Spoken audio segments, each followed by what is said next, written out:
नमस्कार, मैं हूं देवांजलि मोइत्रा। भारत ने तीर्थ यात्रियों के लिए मानसरोवर तक एक रास्ता क्या बनाया, नेपाल में बवाल मच गया और नेपाल ने इसको लेकर भारी विरोध दर्ज कराया। इसके साथ ही साथ नेपाल ने अपनी संसद में एक प्रस्ताव पारित कर काला पानी, धारचूल और लिपुलेख को अपना हिस्सा बताया। इसी बीच दोनों देशों के नेता और बड़े अधिकारी रोज कुछ न कुछ बोलते रहते हैं।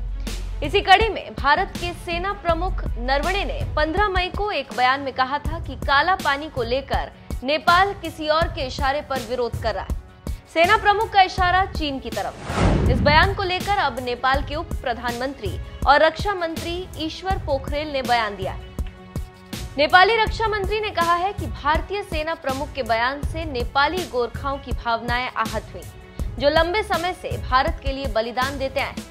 द राइजिंग नेपाल न्यूज को दिए एक इंटरव्यू में नेपाल के रक्षा मंत्री ने कहा कि जनरल नरवणे का कूटनीतिक विवाद में चीन की तरफ इशारा करना निंदनीय है और अगर जरूरत पड़ती है तो नेपाली सेना लड़ाई भी करेगी।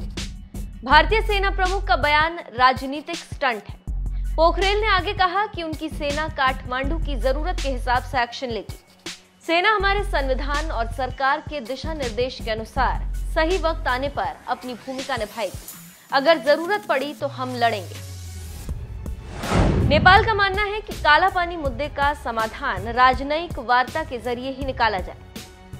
यहाँ पर एक बात बताते चलें कि नेपाल के रक्षा मंत्री का बयान ऐसे वक्त में आया है जब नेपाल ने चीन के साथ अक्टूबर में हुए एक समझौते पर काम शुरू कर दिया। इस समझौते के तहत नेपाल को तिब्बत शहर से सामान लाने की अनुमति होगी। रेल रोड ट्रांसपोर्ट सेवा से नेपाल अब 9 दिनों के भीतर चीन से माल की आपूर्ति हासिल करेगा। 2015 में भारत नेपाल सीमा पर हुई अघोषित आर्थिक नाकेबंदी के बाद से ही वहां भारत विरोधी जनभावनाओं का उभार हुआ। 2015 के बाद से ही नेपाल में भारत पर अपनी निर्भरता कम करने की मांग तेज हुई। चीन से समझौता भी इसी रणनीति का हिस्सा है। वहीं राजनीतिक विश्लेषक ये मानकर चल रहे हैं कि नेपाल का इस तरह से सिर उठाने की हिम्मत नहीं। अगर वो भारत के खिलाफ बोल रहा है तो किसी और के शह पर बोल रहा है और वो चीन ही हो सकता है। अब देखना होगा कि आगे क्या होता है, लेकिन एक बात तो तय है, ये सड़क विवाद बहुत आगे बढ़ गया है। अब देखना होगा कि दोनों देश क्या करते हैं और इस विवाद को कैसे सुलझाते हैं। ये तो आने वाले समय में पता चलेगा।